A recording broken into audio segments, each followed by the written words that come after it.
Bienvenue à cette nouvelle édition du Bulletin des régions, une émission produite grâce à la collaboration des télévisions communautaires autonomes associées à Cogeco. Bonne émission. Alors, qu'est-ce que ça évoque pour vous, le 5-10-15? C'est un espace absolument magnifique. C'était des belles professions dans ce temps-là? J'ai fait 40 ans, madame. Non. Je vois l'homme comme un arbre parce que l'homme prend racine comme l'arbre. Avez-vous l'impression qu'il y a une relève pour ça? Est-ce qu'il y a des jeunes qui vont pour pas que ça se perde? C'est cette année que ça vaut vraiment la peine de venir au marché public. Ça représente une belle tradition, en fait, qui est un peu un porte-bonheur pour les pêcheurs.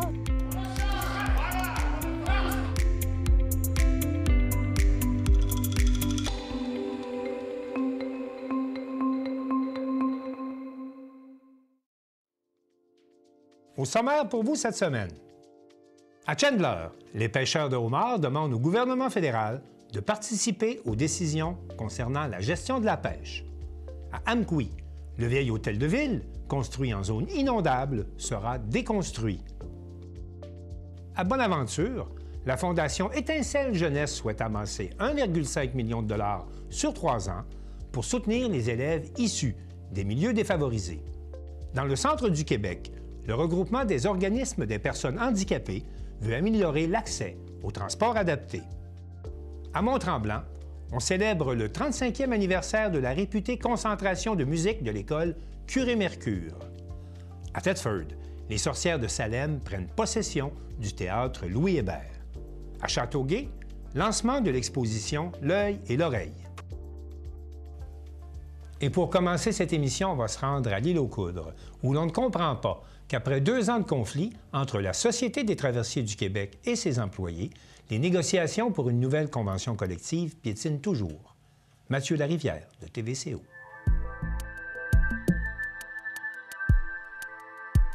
Le conflit de travail qui oppose la Société des traversiers du Québec et ses employés perdure depuis 2 ans déjà.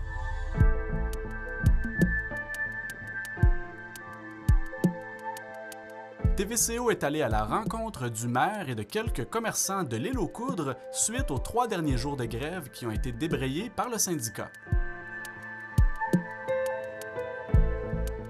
Le maire Christian Dufour explique les raisons qui l'ont poussé à s'exprimer publiquement sur ce conflit au cours de la dernière semaine.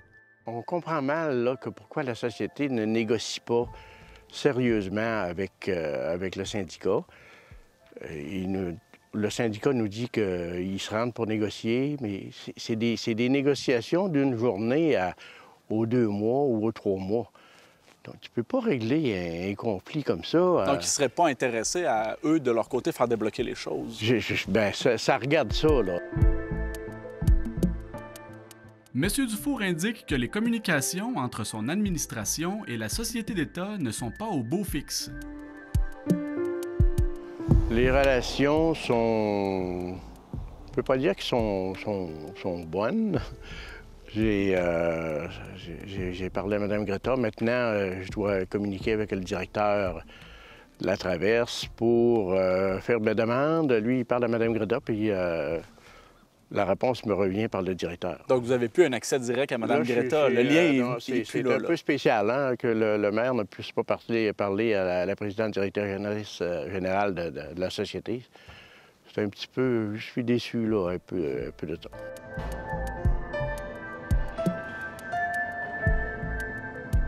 La conseillère municipale et commerçante Noël-Ange Harvey estime que les partis ont le devoir de s'asseoir et de négocier pour le bien-être des citoyens. On a eu 3 jours de grève, on est dans notre dernière journée. Bien, écoute, ça va être quoi là, pour la prochaine? On sait qu'ils ont un mandat encore dans leur poche, puis ils ont un droit de faire la grève. C'est un droit, c'est correct. Mais au-delà de ça, là, pourquoi la STQ? Pourquoi la STQ, elle ne veut pas régler? Moi, je suis commerçante, puis... C'est comme je dis des fois à mes employés, on ne peut pas donner le beurre puis l'argent du beurre à tout le monde. Mais sauf que quand le salaire minimum augmente, donner un minimum. Puis eux autres, ces employés-là qui sont là, le sentiment d'être apprécié, le sentiment de dire « je fais un bon travail », le sentiment d'eux, c'est « ils l'ont-tu encore ». Moi, mes jeunes capitaines qui sont en haut puis en bas, là, au moteur, là, c'est puis sur le pont. Ces jeunes-là, c'est eux autres qui sont la porte d'entrée pour nous arriver, pour ouvrir l'île au monde, là. Bien, s'ils ne sont pas reconnus pour le travail qu'ils font, puis si ils disent « bon, si ça ne fait pas ici, ça fera ailleurs, bien, vous irez ailleurs. » Bien, il y a d'autres places ailleurs qui vont donner le 30$ qu'ils demandent ou le 32$. On demande une écoute, on dit « parlez-vous ». On sait que le Conseil du Trésor a donné le mandat. La STQ l'a reconnu aujourd'hui, là. On a le mandat. Bien, Saint-Cycron, ça prend pas 3 ans à négocier quelque chose. Assoyez-vous, parlez-vous. Si ça prend un arbitre dans ça, qui en mette un arbitre. Le maire Dufour reconnaît que le pouvoir municipal possède ses propres limites dans cet enjeu provincial. Dans l'histoire de la grève, oui, on a les mains liées. Puis dans l'organisation de la STQ, c'est une société d'État. Donc, on fait on déclare des affaires. Il y a des affaires qu'on trouve aberrantes. Mais qu'est-ce que vous voulez? C'est eux autres qui ont le gros bout du bâton. Hein?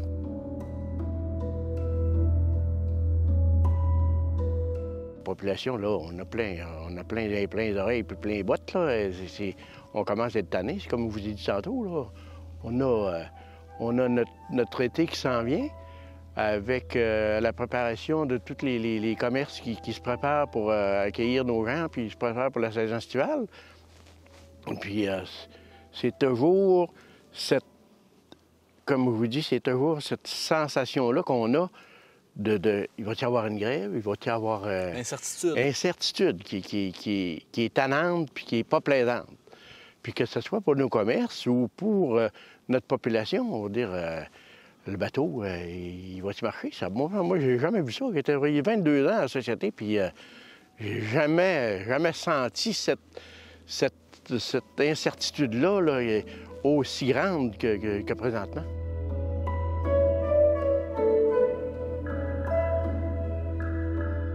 Les entreprises insulaires admettent avoir traversé l'été 2024 contre vents et marées. Si on prend les locaux en général, là, on a une baisse globale là, à jaser avec tout le monde de minimum 30 %.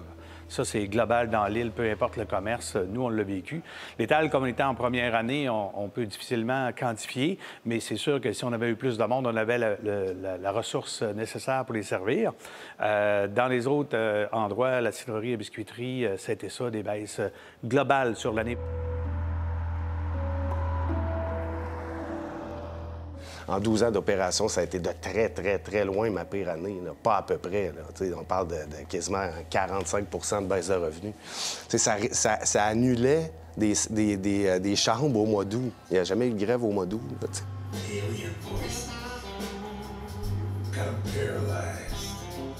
C'est sûr que l'année passée, ça a fait mal quand même. Il y a eu un problème, je pense, beaucoup de communication. Les gens pensaient qu'il n'y avait plus de traversiers durant tout l'été, ce qui était absolument faux. Il y a eu quelques jours de grève. Ça ne veut pas dire que ces quelques jours de grève-là n'ont pas fait mal, mais la réalité, c'est qu'à un moment donné, au niveau médiatique, le message, les gens ils recevaient le message comme quoi qu'il n'y avait plus de bateaux, qu'il y avait 5 bateaux par jour, puis c'est pas vrai. Il y a eu des bateaux, il y a 95 % de l'été. Puis ça a fait, en toute franchise, plus mal que la grève en elle-même.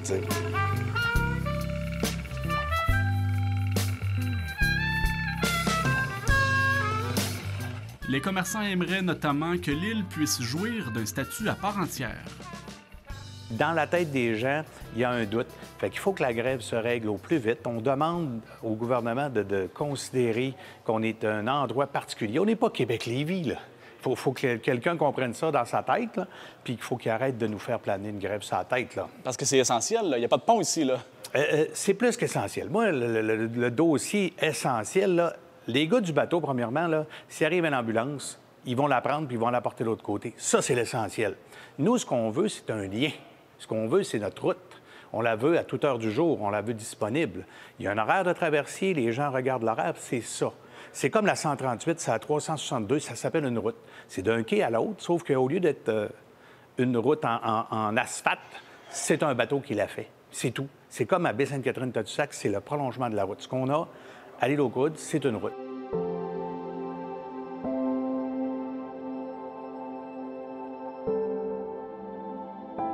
L'île aux Coudes, là, c'est un joyau dans Charlevoix. On a besoin toutes les uns des autres dans chacune des municipalités. On a nos couleurs, on a nos spécificités. On est unique dans ce qu'on est.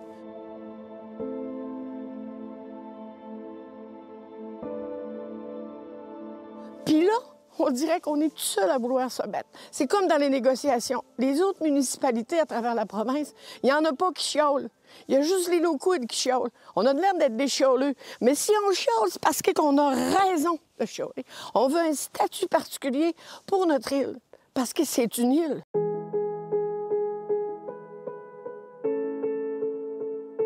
Éric Desgagnés estime toutefois que l'espoir n'est pas en vain.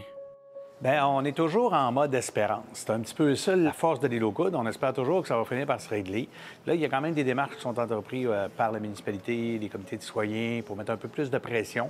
On comprend mal que ça ne se soit pas encore minimalement réglé, minimalement discuté de ce qu'on entend, parce qu'on entend, on travaille les branches, puis l'hiver, il n'y a pas de feuilles, donc il y a beaucoup d'espace pour que les rumeurs circulent et les nouvelles circulent. On entend que ça jase pas fort. On entend, 3 mois et demi là, sans avoir une réunion, là, je pense ou bien le syndicat n'a pas fait sa job, ou bien la STQ ne fait pas sa job. Il y a du monde qui ne travaille pas fort. On va dire ça comme ça pour être délicat. Quelques commerçants s'organisent pour redorer l'image de l'île dans l'espoir d'attirer de nombreux visiteurs durant l'été à venir. Là, on est en mettant en place un comité ou minimalement une ressource pour créer de l'événementiel, pour amener un peu plus de monde à l'île. Mais c'est toujours, le défi, c'est ça. Tu as beau faire tout ce que tu peux pour créer, puis faire des belles choses, puis attirer les gens. Entre autres, la Facine va avoir une belle programmation cet été. Mais à un moment donné, il faut que la facilité de rentrer à l'île et de sortir de l'île soit là. Là, c'est ça, à un moment donné, qu'on travaille, c'est de dire aux gens, justement, que c'est fou cet été, là, il se passe des affaires à l'île. Il y a le comité des loisirs qui organise des trucs à la Facine, avec une programmation fou à toutes les fins de semaine. Les jeunes sont impliqués. Il y a 1 million d'affaires qui se passent à l'île. Je pense que ce qui va être important, c'est que, justement, les médias véhiculent le message que, écoutez, l'île n'est pas fermée, là, loin de là, au contraire, t'sais.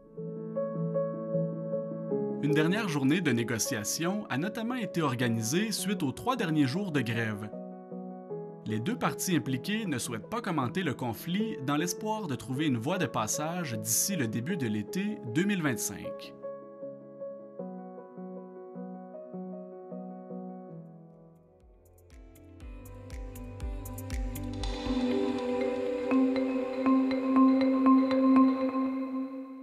Le regroupement des pêcheurs professionnels du sud de la Gaspésie demande au gouvernement fédéral de participer à la gestion des pêches afin d'assurer l'avenir des communautés côtières.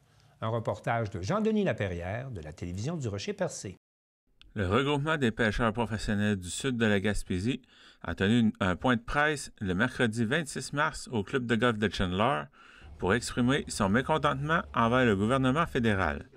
Depuis 2021, Ottawa accorde une priorité d'accès illimité aux Premières Nations de la Gaspésie pour toutes les pêches existantes et futures dans la région ainsi que dans le golfe du Saint-Laurent. Une décision qui, selon le regroupement, menace directement la viabilité des pêcheurs commerciaux indépendants. Voici un extrait de la conférence de presse où le directeur général O'Neill Cloutier a pris la parole. Depuis 2018, le gouvernement du Canada et Pêche Océan Canada ont régulièrement échoué à soutenir nos communautés côtières qui dépendent des pêcheurs indépendants. Le poisson n'appartient ni au Canada, ni aux Premières Nations, ni aux pêcheurs. Il appartient à tous les Canadiens et Canadiennes. Le travail du gouvernement fédéral est de gérer la ressource de manière durable pour le bénéfice de tous. Mais dans l'industrie de la pêche côtière, le gouvernement fédéral a décidé de fermer les yeux sur l'importance de nos pêcheries pour notre économie et la survie de nos communautés. Bien que les autorités gouvernementales disent que les pêcheurs sont les yeux et les oreilles nécessaires pour une gestion durable des pêches, depuis 2021, nous sommes exclus des comités de cogestion et de co-gouvernance mis en place entre le fédéral et les Premières Nations. Les pêcheurs individuels ou indépendants de homards ont investi collectivement des dizaines de millions de dollars depuis 2006 pour développer une pêche durable, assurer la stabilité de la ressource pour tous et lutter pour maintenir les retombées de la pêche dans nos communautés.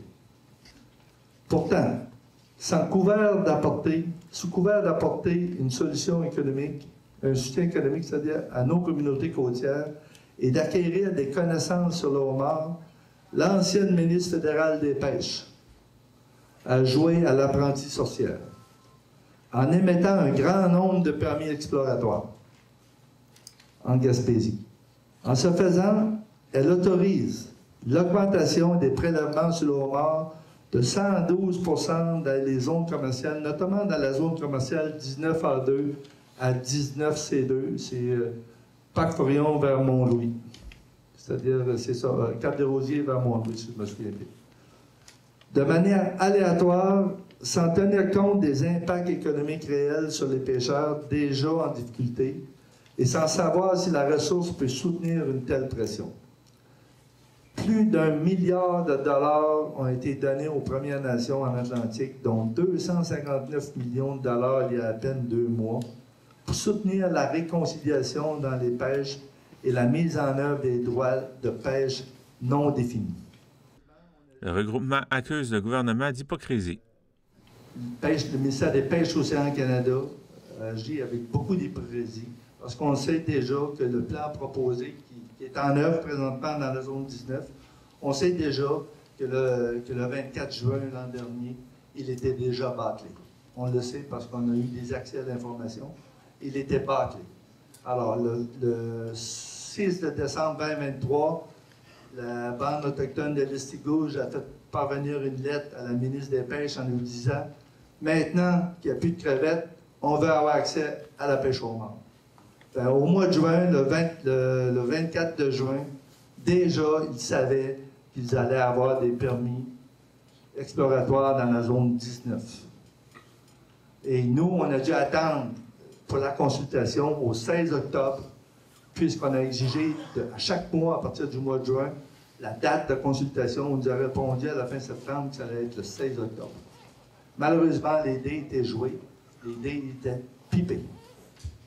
Le regroupement souhaite que l'attribution de nouveaux permis se fasse sans nuire aux pêcheurs déjà établis. Lors des ateliers annuels qu'on a, cette question-là a été posée, elle est faite par les gens du côté nord de la Gaspésie, à l'effet qu'on retrouvait de plus en plus de homards à l'extrême ouest de la zone non exploitée.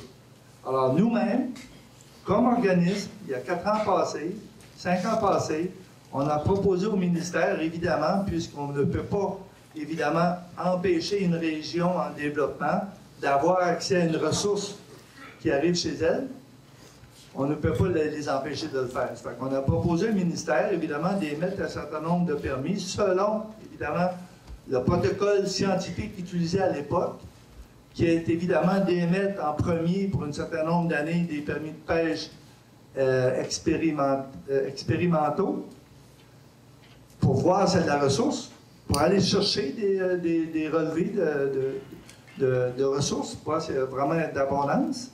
Et après ça, voir à transférer ces permis-là en pêche exploratoire, bien entendu. Et finalement, pour la dernière étape, après 10 ans, parce que c'est comme ça que ça se fait, après 10 ans, émettre ces permis-là, si la ressource se maintient, émettre ces permis-là de façon permanente.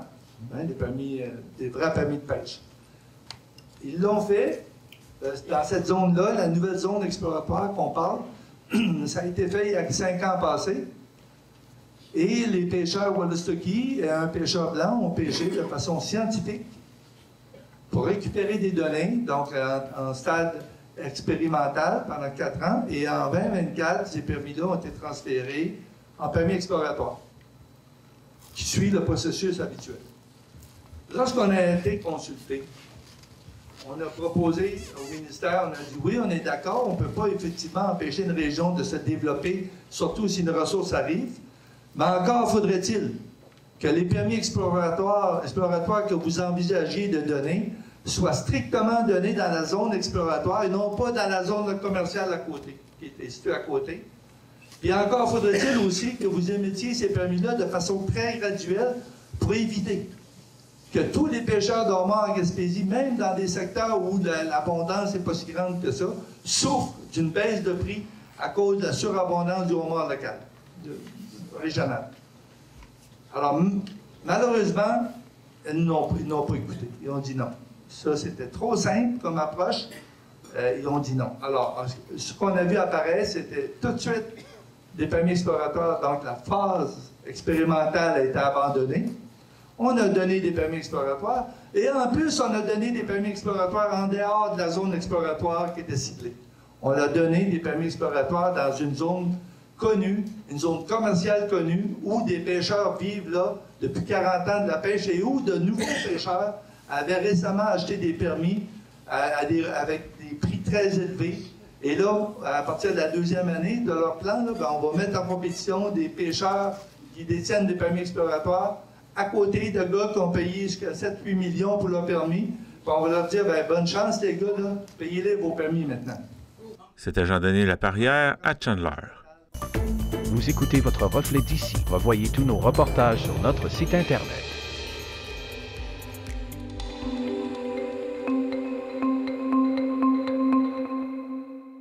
La ville d'Amqui prendra possession dans les prochaines semaines d'un tout nouvel hôtel de ville et l'ancien bâtiment qui abritait les services municipaux depuis les années 60 sera déconstruit.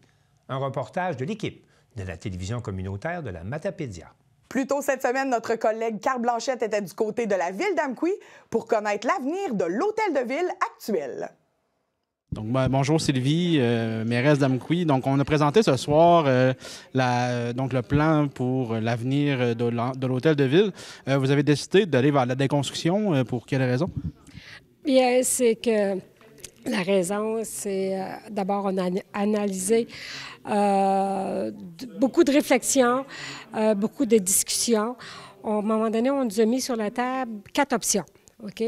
Fait qu'on a analysé les 4 options et en bout de ligne, c'est qu'il n'en restait pas 3, il n'en restait pas 2, il en restait juste une à cause des coûts, à cause de... Ici, on est dans une zone inondable. On ne peut pas avoir de subventions pour reconstruire dans la zone inondable et tout. Fait que c'est surtout à cause des coûts qu'il n'y avait pas 2, 3 options qui pouvaient être retenues puis faire une consultation. La seule option, c'était la déconstruction. Puis, est-ce que vous vous attendiez à ce qu'il y ait vraiment une résistance de la part des gens de la ville d'Amqui? Parce que c'est quand même... on est souvent très patriotique, on s'attache beaucoup à nos bâtisses, à nos structures. Donc, est-ce que vous attendiez vraiment une... Bien sûr, parce qu'on est émotif aussi, surtout. Donc, un bâtiment comme ça, les gens, ça a été construit dans les années 66, 67, avec, dans cette période-là, c'est avec le gouvernement du Canada qui a donné les argents pour le construire. Fait que c'est sûr, les gens qui ont vu la construction, le bâtiment a quand même une architecture aussi spéciale. Mais quand on vit dedans, quand on arrive au printemps, qu'on voit l'eau monter de 2 à 3 pieds dans le sous-sol, qu'on est obligé de fermer l'accès au sous-sol parce qu'il y a des odeurs que personne veut sentir, que les employés sont obligés de travailler quand même dans cet environnement-là. Fait que quand on voit tout ça, c'est pour ça on n'a pas le choix. Mais c'est sûr que le citoyen qui ne connaît pas tous ces éléments-là, le citoyen qui n'est pas conscient de tout ça, lui, puis qui pense, bon, ben regarde, les murs, puis tout ça, ça a de l'air solide. Fait que les citoyens pensent qu'on peut faire d'autres choses, des salles ou... mais c'est ça, c'est que quand on regardait le coût faramineux que ça aurait coûté, pas de subvention parce que tu es dans une zone inondable. Les assurances aussi, à un moment donné, quand tu changes de vocation, c'est plus la même chose non plus au niveau des assurances. Fait que c'est pour ça que, oui, on s'attend, tu sais, à ce qu'il y ait des citoyens. Bon, les citoyens qui étaient ici ce soir, je pense qu'ils ont bien compris parce qu'on n'a plus tout présenté au complet. Bon, les citoyens qui sont chez eux, qui n'ont pas participé à cette présentation-là, peut-être qu'ils ne comprendront pas non plus, mais on espère que ceux et celles qui étaient là vont pouvoir expliquer avec nous. Est-ce que pour l'avenir, dans le fond, du site ici, est-ce qu'il va y avoir une consultation publique pour savoir qu'est-ce qu'on fait avec ça? Absolument, par exemple, parce que là on va faire la déconstruction, on va quand même conserver ce qui est conservable, justement. C'est pour ça qu'on ne parle pas de démolition, on parle de déconstruction. Donc, c'est qu'on va conserver les éléments qu'on peut réutiliser. Mais ensuite de ça, là, parce qu'on va avoir un espace qui va être vide, là, après, on le dit, on va faire une consultation pour voir qu'est-ce que les gens veulent ici. Dans les parcs d'ici, on a d'autres parcs aussi. Qu'est-ce qu'on peut faire, la ville d'Amqui, pour dans nos espaces verts, qui fait que ça répond aux besoins, aux attentes des citoyens. Aussi, je veux savoir, ça va prendre combien de temps environ la déconstruction pour dire qu'il ne reste plus de... On ne va pas dire qu'il y a eu de quoi d'autre déjà, mais mettons qu'il n'y a plus de traces de la bâtisse. Avez-vous une estimée environ? Bien, on n'a pas d'estimé véritablement. Si on commence, bon, on sait qu'on doit déménager dans notre nouvel hôtel de ville en juillet. On va déjà avoir fait des demandes, on va déjà avoir fait des études pour savoir qu'est-ce qui est récupérable. Fait que, idéalement, est-ce qu'on peut le faire avant l'hiver 2026? C'est ça qui idéalement. Mais ça, il y a à un moment donné des aléas qu'on ne contrôle pas tous, là, mais espérons là, 2026, hiver 2026. J'ai une dernière question. Est-ce que l'horloge au-dessus de la porte va suivre à le nouvel hôtel de ville avec les signes mystères qu'on ne sait pas d'où ça vient? Ah, je vais trouver une place à la mettre, c'est certain. Sinon, moi, je suis acheteur. Ah, ben, regarde, je prends ça en note. Merci beaucoup, Sylvie. Ça me fait plaisir. Merci d'être là aussi. Si vous désirez en connaître davantage sur l'avenir de l'hôtel de ville d'Amqui, sachez que la présentation dans son intégralité sera diffusée en même temps que le prochain conseil de ville d'Amqui.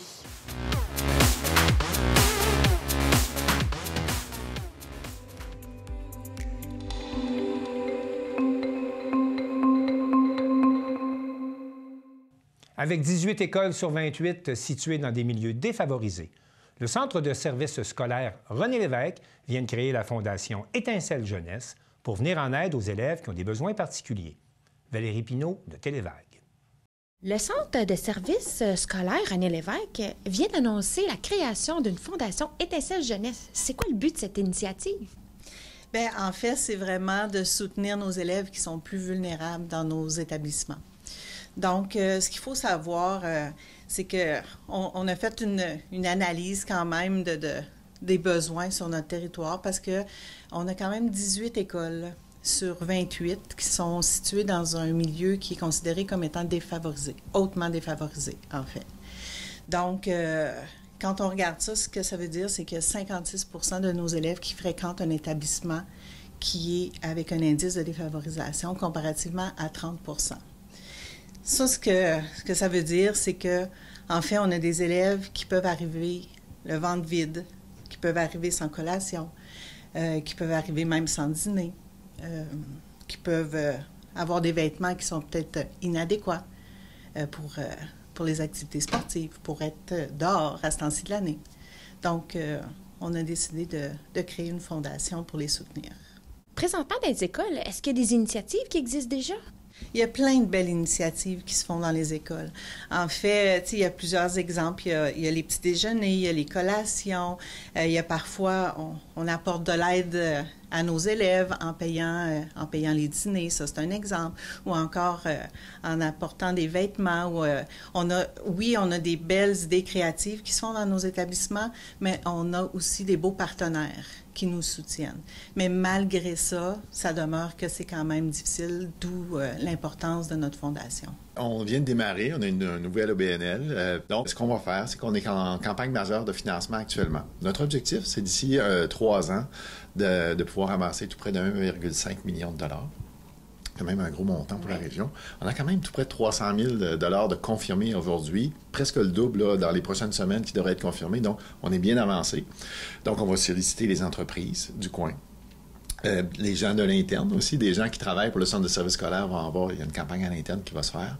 Puis, on a un bel événement qui s'en vient le 24 et 25 mai prochain où toute la population va être invitée à soutenir des jeunes qui vont courir entre Matapédia et Percé, des jeunes des écoles polyvalentes de notre territoire, une course à relais et qui va venir soutenir finalement la fondation, le fonds qu'on veut créer pour les enfants. L'idée, c'est qu'avec ce fonds-là, annuellement, on va pouvoir avoir des intérêts qui vont nous être remis. Donc, le premier avantage, c'est que le fonds va être créé, puis ensuite, on va avoir des retombées à vie, dans 10 ans, dans 20 ans, dans 30 ans.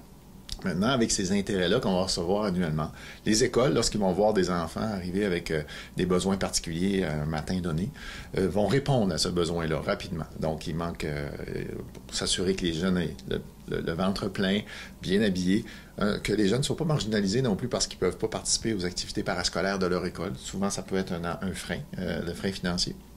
Donc, et nous, la Fondation, on va rembourser ces frais-là. Donc, on veut s'assurer que les réponses soient rapides.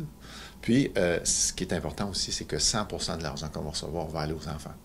Tout l'argent, là, on ne garde pas un sou pour s'assurer que ça aille directement aux enfants qui en ont le plus besoin. Donc, c'est un peu avec une réponse rapide sur le terrain. C'est les gens du terrain, c'est les équipes écoles, c'est les directions qui voient au quotidien quels sont les besoins des enfants. Donc, ils vont pouvoir répondre rapidement. Puis nous, la Fondation, va venir supporter ces besoins-là qui vont avoir été identifiés par les écoles. Comment qu'on peut contribuer? Il va y avoir beaucoup dans les prochaines semaines, vous allez entendre parler pas mal de nous avec, entre autres, on a un site web qui permet le don en ligne qui va être facilité. Les activités dans chacune des écoles primaires et secondaires dans la fin de semaine du 24-25 mai. Il va y avoir des activités. La population va être invitée à venir supporter finalement cette fondation-là. Donc, il va y avoir à ce moment-là tout ce qu'il faut pour pouvoir donner des sous à la Fondation. Donc, dans les prochaines semaines, en suivant les réseaux sociaux, en suivant aussi ce qui va se passer dans les différents événements qu'on va mettre en place, bien, la population va être invitée à donner. Mais pour l'instant, pour ceux qui voudraient déjà donner, fondationétincellejeunesse.org et on a un lien directement pour donner en ligne. Avec tous les avantages qu'un organisme de bienfaisance peut donner aussi, c'est-à-dire que lorsqu'on donne de l'argent pour un organisme de bienfaisance, on a des avantages fiscaux, des reçus pour l'impôt qui font en sorte que lorsqu'on donne un montant, mais c'est pas tout, on reçoit aussi. Donc, oui, dans les prochaines semaines, mais en ligne, c'est possible dès maintenant. Je dirais que la vision qu'on a, toute l'équipe qui travaille, la directrice générale du Centre de services scolaires et moi, c'est de faire en sorte que en 2025, actuellement et dans les prochaines années, les 5500 élèves et plus qui fréquentent nos écoles aient tout ce qu'il faut pour avoir le ventre plein, être habillés convenablement, puis puissent participer à l'ensemble des activités de leur école sans être marginalisés par le fait qu'ils n'ont pas de sous. Et ça, c'est un objectif qu'on veut atteindre.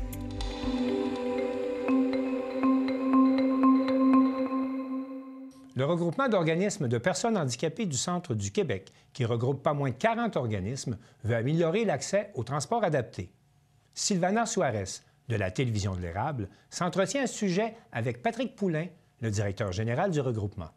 Monsieur Patrick, mais quels sont les types de handicaps qu'on trouve normalement dans le quotidien? Alors, c'est sûr que nous, on est au regroupement, on s'occupe de tous les handicaps qui peuvent. Donc, ça peut être de la déficience intellectuelle, ça peut être le trouble du spectre de l'autisme, le TSA, ça peut être une déficience physique, auditive, visuelle. Et on peut avoir des personnes qui ont plusieurs handicaps. Une personne TSA peut vivre avec une déficience intellectuelle. Une personne avec une déficience intellectuelle peut avoir un handicap de mobilité, un handicap physique. Donc, on voit qu'on a tout type de handicap dont nos organismes communautaires s'occupent sur le territoire. Et si on parle de défis, Monsieur Patrick, quels sont les défis qui ont maintenant les organismes pour aider justement à ces communautés? Le Québec a fait des grands progrès depuis la loi sur l'exercice des droits des personnes handicapées dans les années 70, fin des années 70. Le Québec a fait de grands progrès pour rendre la vie normale, accessible à toute personne, peu importe leurs conditions et leur situation. Ça, c'est la chose qu'il faut souligner pour le Québec. Malheureusement, depuis quelques années, on voit des défis apparaître et des dangers apparaître sur l'inclusion des personnes handicapées.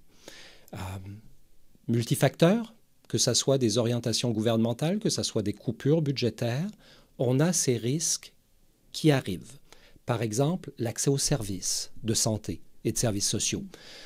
On sait qu'actuellement, dans nos régions plus rurales, comme l'Érable, comme Bécancour, comme Nicolet-Yamaska, les services de santé et de services sociaux sont éloignés. Donc, il faut se déplacer pour aller chercher.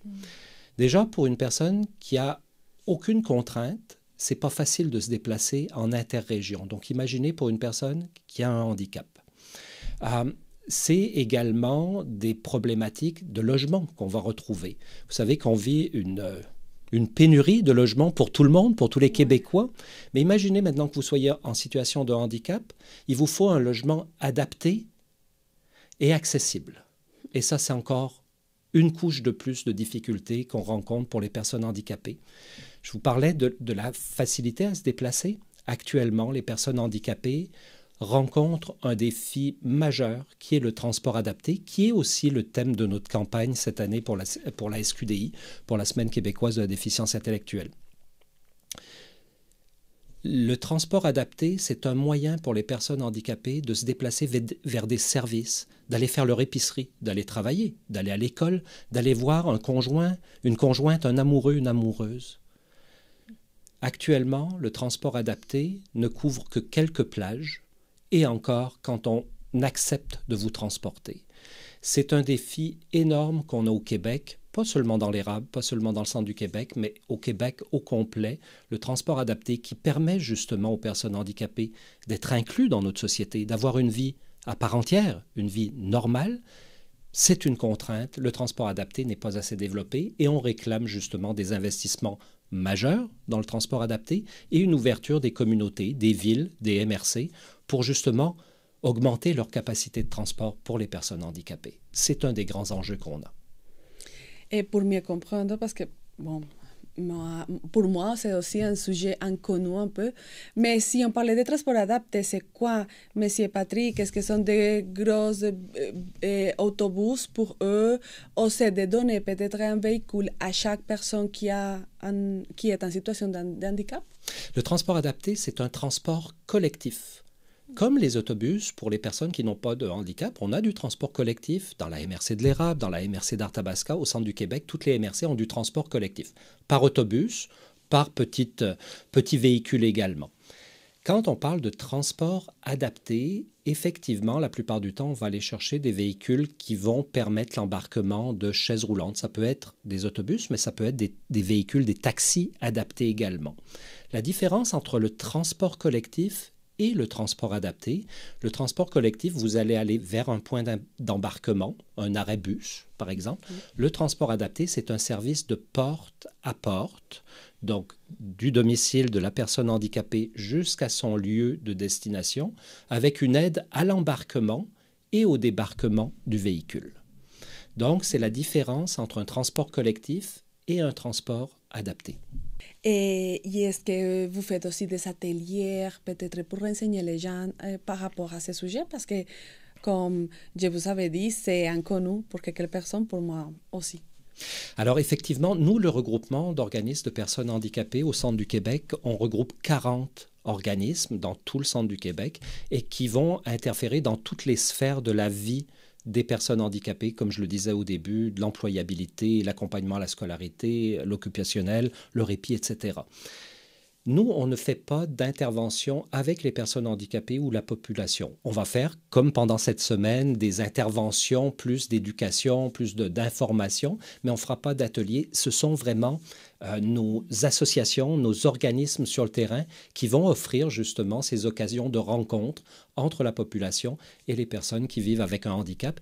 Puis je vous invite à vous renseigner. Vous avez une association dans l'Érable qui est extraordinaire, qui est la FEE, l'Association des personnes handicapées de l'Érable. Ils sont appelés civils. Passez les voir, vous allez rencontrer des gens fantastiques, passionnés, et c'est vraiment une pépite que vous avez dans votre MRC. Parfait, M. Patrick. Merci beaucoup pour toute l'information. C'est un sujet qui a beaucoup d'importance aussi ici dans la région de la MRC de l'Érable. Alors, merci beaucoup. Merci surtout à vous de nous donner la parole et puis justement d'ouvrir cette fenêtre sur la différence, sur l'inclusion. Merci à la TVC.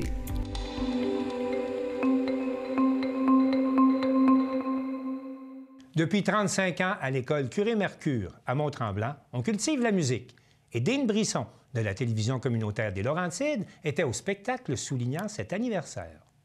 Bonjour, mon nom est Dean Brisson et je vous souhaite la bienvenue au 35e anniversaire de la concentration musique dans le cadre du programme Arts-études de l'école Curie-Mercure à Mont-Tremblant.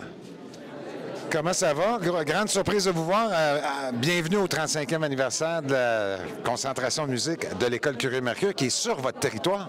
Ben oui, écoute, le 35e de la concentration à Curie-Mercure, c'est formidable. Tellement heureuse d'être ici. Merci, Dean. Puis, tu sais, on le sait comment l'art, les arts, c'est important dans nos vies. Mais là, on va le réaliser encore plus parce que les gens se sont déplacés. C'est incroyable le nombre de personnes qu'il y a ici parce que c'est des souvenirs qui sont gravés dans nos cœurs à tout jamais. Hein? Puis on le sait comment c'est bénéfique pour nos jeunes. Hein? C'est de la discipline. Puis après ça, on transpose ça dans nos vies. Toi-même, Dean, tu es un musicien. Hein? Oui, le piano depuis que j'ai l'âge de 7 ans, oui. Comment vous savez ça, vous? Oui. T'avais-tu fait concentration musique ici à Curie-Mercure? Non, j'ai pas fait ça ici. Moi, j'ai fait ça en cours privé pendant 10 ans, là, ouais, avec les sœurs au début. Puis, mais oui, la musique a changé ma vie. Là. Rendu au secondaire, j'ai trouvé ça encore plus intéressant parce que là, tu développes ta personnalité musicale aussi, tu choisis tes pièces. Puis c'est super bon pour le cerveau. Et voilà. Fait que, tu sais, dans le fond, c'est des motivateurs, que ce soit le sport, que ce soit la musique. Mais aujourd'hui, je tiens à remercier les parents qui sont derrière ça, les professeurs, les bénévoles, qui tiennent souvent ça, comme on dit, à bout de bras. Et, avec mon programme de soutien à l'action bénévole, je leur ai donné 2000 $ pour les encourager. Ma collègue Duranceau aussi, juste à côté, a donné aussi avec son programme de soutien à l'action bénévole. Fait que merci, puis continuons à encourager nos jeunes parce que c'est notre avenir, puis c'est grâce à la musique qu'on a des si belles sociétés aussi, là, parce que sans musique, hein, ça serait triste en Moses. Merci beaucoup, Mme Janotte. Bon spectacle. Merci. On se revoit bientôt. À bientôt. Au plaisir de vous voir bientôt. À bientôt. Au revoir. Bon spectacle. Merci. À tantôt. Je suis en compagnie de Marisol Lacroix, la directrice générale de l'École Curie-Mercure à Mont-Tremblant. Madame Lacroix, comment ça va? Ça va bien, merci. Grosse journée aujourd'hui, événement spécial. Oui, un événement très spécial, une belle journée remplie. Vous allez avoir plein de surprises, un concert qui va nous permettre de faire une boucle dans les 35 premières années de la concentration musique, qui est maintenant un art-étude. Alors, officiellement, alors vous allez voir nos élèves de secondaire 1 à 5 qui vont, pour une des rares fois, être ensemble en collaboration, tous en même temps, pour produire des pièces spécialement pour aujourd'hui. Pour l'événement d'aujourd'hui, 35e anniversaire, là, j'ai vu des petits extraits, c'est magnifique. Il y a la chorale, il y a tous les corps sont là, si on veut. Vous allez voir, c'est absolument éblouissant. Je ne vais pas vous dévoiler les petits punchs non plus, parce que pendant le spectacle, on va vous expliquer qu'il y a certaines pièces qui ont été particulièrement préparées pour le 30e, qui n'ont pas pu avoir lieu à cause de la pandémie. Et donc, on est heureux d'utiliser aujourd'hui, donc, pour le 35e de la concentration musique. C'est quoi aujourd'hui, art, études? Qu'est-ce que ça représente pour un jeune aujourd'hui d'être dans ce département-là, si on peut dire? Donc, l'élève est dans ce qu'on appelait anciennement une concentration. Maintenant, on appelle ça un art-étude. Alors, l'élève va avoir certaines de ces matières pour lesquelles il y a quelques périodes de retranchées pour faire tous les jours de la musique. Ils en font également à l'heure du dîner. Ils peuvent en faire aussi après l'école, participer à des concours tout au long de l'année, avoir des concerts 2 fois par année. Donc, c'est vraiment un programme d'enrichissement en musique qui les développe, donc, de la première secondaire jusqu'à la 5e secondaire. Est-ce que c'est rare au Québec qu'on a ça dans les écoles secondaires ou c'est nouveau puis ça se propage? Il y en a quelques-unes, des concentrations musique, mais la réputation de la concentration musique de Curie-Mercure n'est plus à faire. Alors, dans les différents concours, les juges savent que quand les élèves de Curie-Mercure arrivent, ils sont prêts. Le niveau est assez élevé, puis on maintient cette rigueur-là au fil des années. Et les élèves de Curie-Mercure performent bien lors des événements spéciaux. Est-ce qu'ils sont allés loin? Ils sont allés jusqu'à où faire des concours de musique? Bien, alors, il y a toujours, évidemment, Victoriaville et Sherbrooke, qui sont 2 événements majeurs dans le monde de la musique à chaque année. Et à chaque année, ils reviennent avec des médailles, des mentions spéciales. Et ce qu'on remarque aussi beaucoup, c'est l'esprit qui entoure la concentration musique, les élèves, la collaboration, la rigueur qu'ils ont entre eux, l'entraide aussi. Et généralement, les juges le remarquent, que les élèves de Curie-Mercure sont rigoureux, présents et ils sont à l'écoute les uns des autres aussi. Donc, ils développent en plus des compétences musicales, évidemment des belles compétences humaines de collaboration avec leurs collègues. Vous semblez aimer la musique, vous aussi. Est-ce que vous jouez un instrument? Malheureusement, je suis une excellente spectatrice, mais je n'ai pas de talent musical. Mais je suis là pour les applaudir et les encourager. Qu'est-ce qu'on peut souhaiter à Curie-Mercure pour la suite des événements dans la concentration musique? Bien, je nous souhaite encore des parents impliqués parce qu'il faut savoir que la concentration musique peut vivre grâce au comité parents musique. L'événement d'aujourd'hui est organisé en collaboration avec l'école, mais par les parents de parents musique. Et sans la collaboration de ces parents-là, la concentration ne serait pas la même. Donc, on nous souhaite des parents impliqués, des élèves curieux, des enseignants émerveillés aussi. C'est ce qu'on souhaite pour les prochaines années. C'est très bon pour le cerveau, la musique, hein, on dit? Oui, donc ça donne à l'élève aussi une certaine rigueur, un certain rythme d'apprentissage, sans faire de jeu de mots. Mais évidemment, ça a une influence sur la réussite de nos élèves, bien sûr. Bien, bon 35e, puis je vous souhaite un autre 35 ans rempli de succès. Merci à vous, Mme Lacroix. Merci, bon spectacle. Merci beaucoup. À tantôt. Je me retrouve avec Jean-Michel Benoît Lemire, professeur de musique à l'école Curie-Mercure. Gros événement majeur ce soir. Oui, un gros événement. Ça fait depuis facilement septembre que les élèves, qu'on travaille ça, mais il y avait un comité autour de ça, que c'est depuis l'an passé déjà qu'on organise l'événement. Donc, oui, on arrive enfin à la partie le fun de la chose, là. Combien d'heures de pratique ils ont fait pour arriver à ce momentum? Je vous dirais, on est facilement de la pratique intense. On est depuis, dès qu'on a fini les concerts en décembre, on a embarqué là-dessus. On a commencé un peu avant que le chœur aussi, parce qu'ils ont seulement une période aux 2 semaines, le chœur. Donc, c'est arrivé très, très rapidement. Mais en tout cas, on a eu le test de son tantôt. C'était très, très concluant. On est bien contents. Oui, j'ai vu le test de son. J'ai entendu aussi, mais c'est magnifique, c'est magnifique. Vous êtes tous ensemble. Il y a une magie qui se passe, tous les instruments ensemble. C'est rare qu'on voit du secondaire 1 au secondaire 5, on m'a dit. Oui, bien, avant, on l'avait fait. On l'avait fait au 25e. On l'avait poursuivi quelques années, mais c'était beaucoup de troubles, trouver la salle, tout ça, c'était pas facile. Là, avec une rallonge de scène, on réussit à faire quelque chose de quand même le fun. Donc, c'est sûr que c'est un super beau projet. C'est rare que les élèves peuvent jouer avec tous les niveaux sur scène en même temps.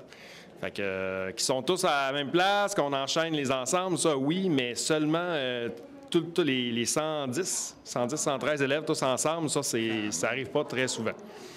Un jeune qui nous voit à la télévision présentement, qu'est-ce qu'on pourrait lui dire pour lui dire viens en art-études, viens avec nous apprendre un instrument? Oui, bien, je pense que la première chose, c'est de venir écouter un ensemble. On aura beau dire, oui, c'est le fun de jouer d'un instrument, mais quand tu es dans la salle puis tu entends le son vient te frapper, vient te chercher, bien là, moi, je pense que c'est assez pour convaincre n'importe qui pour venir faire l'orchestre avant. Puis après ça, bien, en décembre de chaque année, pour les 6e années, on invite pour des petites entrevues.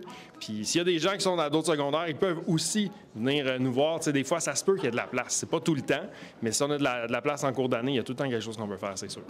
Vous, votre instrument principal, parce que vous êtes un amoureux de la musique, là. Oui, bien, moi, je suis percussionniste. J'ai aussi étudié, je suis chef de chœur aussi. Donc, fait que c'est mes deux dadas, la percussion et les chœurs, là, j'aime beaucoup ça.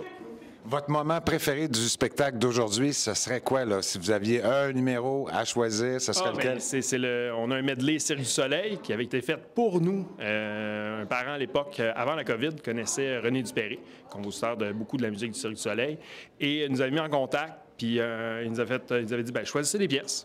Puis je vais donner ça à un arrangeur, il va vous faire un arrangement. Fait que ça, c'est le clou du spectacle. C'est la dernière pièce. C'est très impressionnant. Pour les 35 prochaines années, qu'est-ce que vous souhaitez à la concentration musique en art, études? Bien, des élèves. Tu sais, on n'a pas de... C'est pas un programme élitiste. C'est un programme de motivation scolaire. Fait que, tu sais, nous autres, on veut changer la vie des élèves. Moi, je suis issu d'un programme semblable, plus en parascolaire. Puis moi, ça a changé ma vie.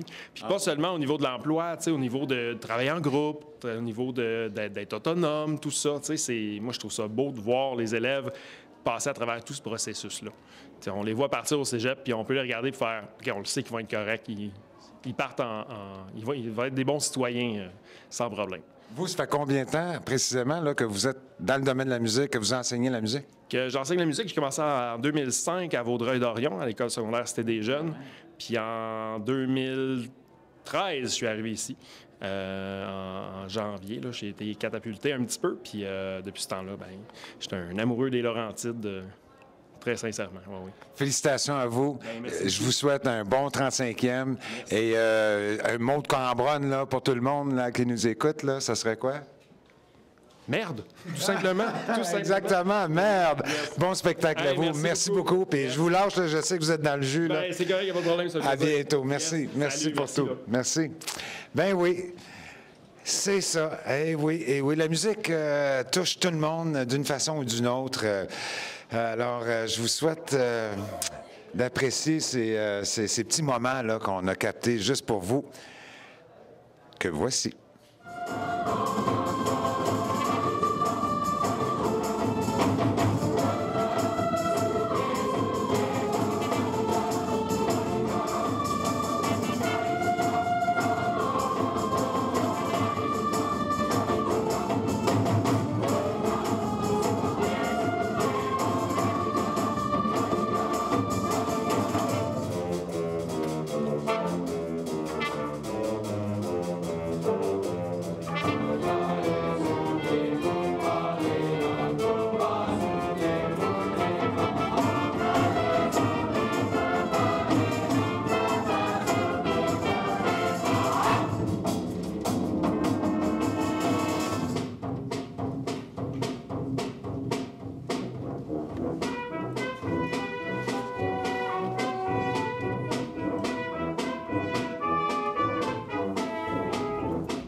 Le théâtre Louis Hébert à Thetford présente la pièce Les Sorcières de Salem, un classique écrit par Arthur Miller.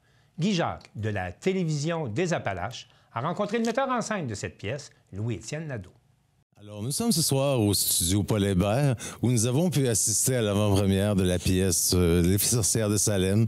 Nous sommes présentement avec M. Louis-Étienne Nadeau, metteur en scène et interprète.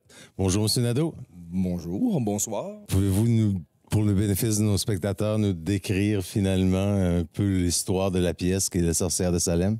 Mais Les Sorcières de Salem, c'est une petite bourgade en 1692 où des jeunes filles qui s'amusent dans la forêt avec une esclave, Tituba, et qui sont surprises et qui peuvent être accusées de sorcellerie. Après cette expérience-là dans le bois, certaines filles sont prises de convulsions et de maux qui, à l'époque, étaient indescriptibles au niveau des médecins. Donc, automatiquement, on les accusait de sorcellerie. Et pour se sortir de ces accusations-là, se sont mis à accuser certains autres membres au niveau du village. Qu'est-ce qui a motivé le choix de cette pièce comme dernière pièce, finalement, de la saison 2024-2025 des Cabotins? Moi, ça faisait partie d'un choix. Ça faisait partie d'un rêve à moi de monter ce spectacle-là. C'est grandiose. Il y a 18 comédiens sur scène. Il y a des effets d'éclairage. Il y a des costumes. Oui. Donc, c'est ça. Je pense que ça clôture bien. Ça doit être un défi aussi au niveau de la mise en scène? Disons que la dernière fois que j'ai mis un show de cette ampleur-là, ça date de 2018 avec Les Misérables, mais il était à 30 à la scène. Donc là, on parle de 18, mais ça reste un beau défi parce qu'en plus de ça, au niveau des comédiens, j'en ai qui font partie des plus expérimentés. Donc, ceux qui font partie de la vieille garde, je dirais, des Cabotins. Mais on a un beau mélange aussi avec des novices. Oui, effectivement. Et ça nous en prend, des novices. Ça prend de la relève. Si on veut se rendre à 60 et peut-être 100, je pense que ça prend une relève, oui. Puis il y a une belle relève dans le spectacle présentement. Parfait. Je vous remercie beaucoup. On va inviter à toute la population, finalement, à venir voir l'événement. Combien, Tituba? 4. Elles étaient 4. Qui? Donne-moi tes noms! Ah! Souvent, le diable m'a demandé de tuer le révérend Paris! Tuer? Moi? Oui. Lui me dire que le révérend Paris doit mourir. Lui me dire que le révérend Paris est quelqu'un de méchant, mauvais, pas gentil. Il m'a ordonné de sortir du lit, de trancher la gorge du révérend Paris!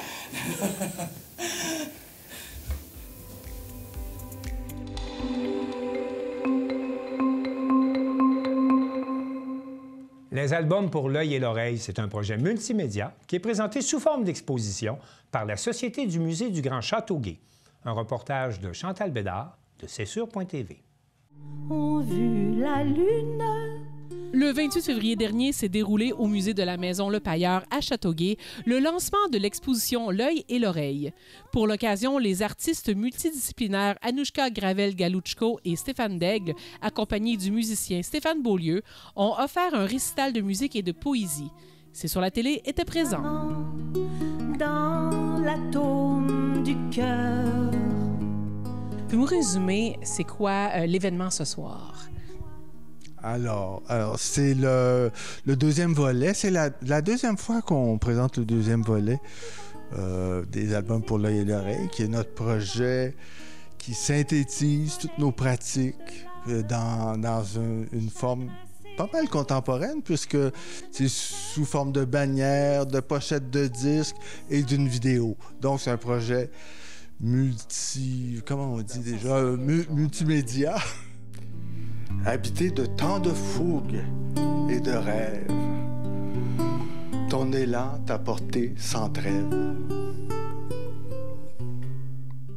Il faut le souligner parce qu'au-delà de l'exposition, au lancement, au vernissage ce soir, il y a aussi un concert, un récital avec des chansons qui fait partie du processus créatif de l'exposition.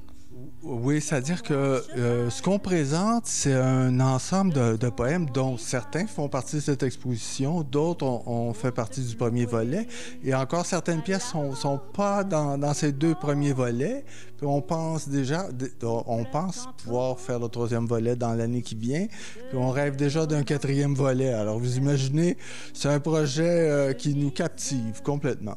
Dans plusieurs de mes chansons, j'explore tout le thème des racines familiales du côté paternel russe, où il y a eu les guerres, il y a eu un passé très, très difficile que j'ai réussi à magnifier par des œuvres d'art et à me libérer aussi d'empreintes souvent qu'on absorbe inconsciemment.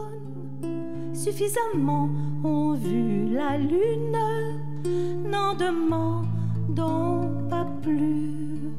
Écoutons. Comment on travaille avec deux artistes dans un univers aussi éclaté? Comment qu'on allie la création musicale autour de ça? Bien, je dirais que c'est quand même assez facile parce que j'ai juste à écouter, puis moi, la musique me vient en tête. C'est sûr qu'il y a un aspect que c'est des adaptations, puis l'autre aspect, c'est une composition. Puis moi, c'est assez fluide avec Stéphane et Anouchka de faire ça. Puis j'espère que ce soir, ceux qui viennent voir le récital vont en avoir plein les oreilles.